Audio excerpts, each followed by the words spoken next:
Good day mga pare koy! Isa na namang ride documentation ang ating gagawin. At sa araw na ito, ating i-document ang Saturday regular ride ng FR Dubai. Pero bago ang lahat, huwag niyo sanang kalimutang i-click ang subscribe button para updated kayo sa mga bagong videos na ating gagawin. So after ng aming Friday endurance ride, which is 100 kilometers yan, Sabado ginagawa namin ang aming recovery ride dito sa Nadashiba Cycle Track. Parang hindi recovery ride ang nangyayari pag Saturday. Bakbakan ride to. And one lap is around 9 kilometers and the group is doing a minimum 5 rounds. Depende na rin sa kondisyon ng mga grupo. Minsan napapasarap, nagiging 7 ikot with a minimum average of 35 km per hour mga parikoy. So talagang bakbakan ang ride kada Sabado.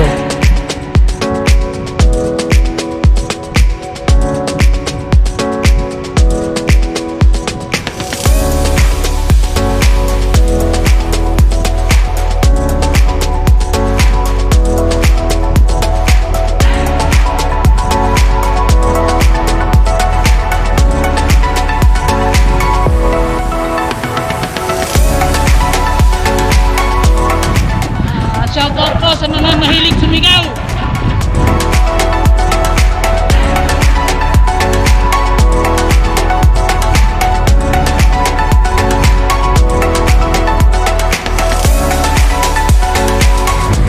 Tawag mo dyan.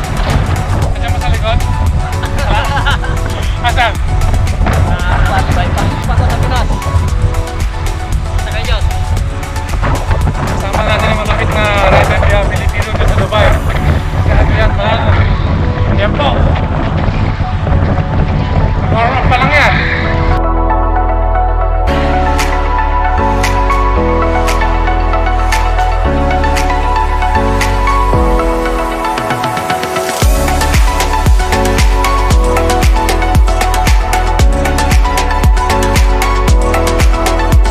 Shoutout sa asawa ko natutulog pa.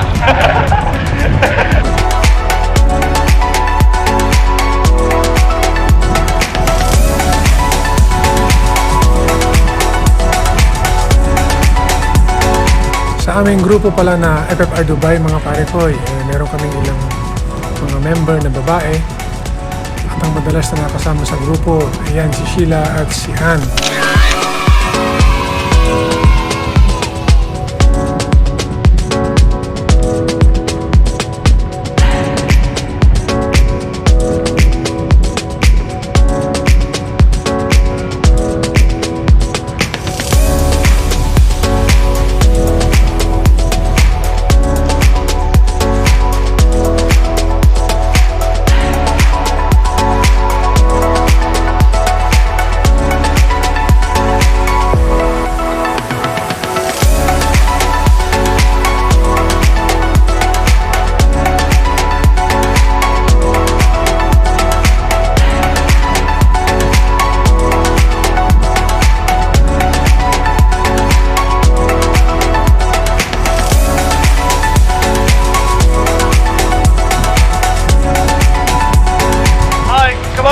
Yeah.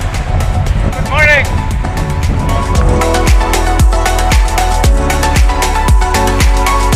Pilipinas! Magandang umaga!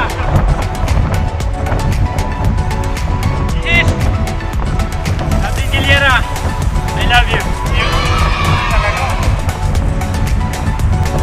Punta kayo dyan sa Pinas! Kumusta yung pandemic dyan?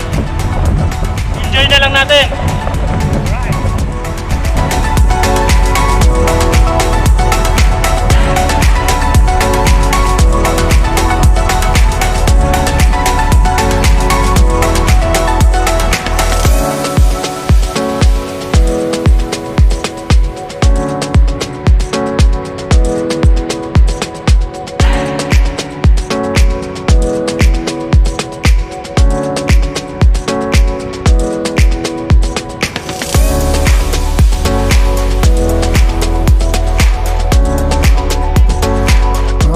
So after ng aming ride, ito makikita nyo, meron pwedeng kapihan dito at meron tambayan.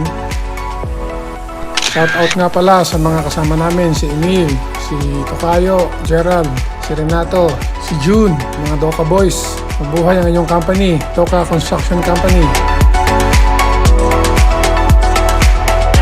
At dito naman sa area na to mga parikoy, ang pahingahan at recovery na rin ng FFR Dubai. So dito nagkukulitan at nandyan na rin ang kainan, kapihan.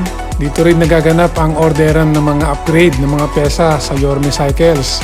O ayan mga parikoy, ganyan ang regular ride namin every Saturday. At kita-kita tayo sa mga susunod na video episodes na ating i-upload.